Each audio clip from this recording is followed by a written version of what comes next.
রানু বলল, কুকুরটা পর্যন্ত অসহ্য হয়েছে, তারও সহ্য শক্তি শেষ হয়ে গেছে।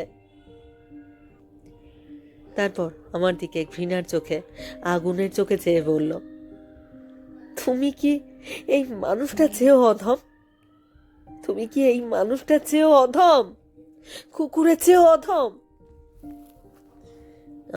আমি সোহিনীকে বুকে করে অন্ধকারের মধ্যেই মোড়ের ডাক্তারখানার দিকে যাচ্ছিলাম। এক হাতে টর্চ ধরে হাঁটছিলাম আমি কলকাতা মহানগরীর এই গভীর অরণ্যের অন্ধকারে।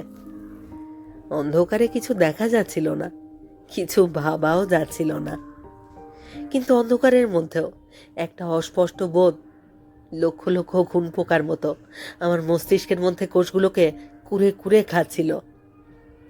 সেই চাপ চাপ অন্ধকারের মধ্যে থেকে অন্ধকারতর কে যেন এক ভৌতিক হাত নেড়ে আমাকে বারবার ইশারা করছিল।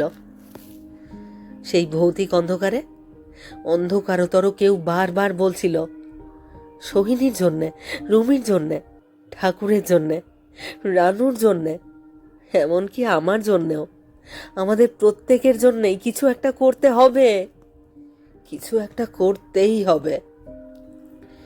আমি হোঁচট খেতে খেতে, রক্তাক্ত মেয়েকে কোলে নিয়ে হাঁটতে হাঁটতে ভাবছিলাম, সেটা কি, আমাদের কর্তব্যটা কি?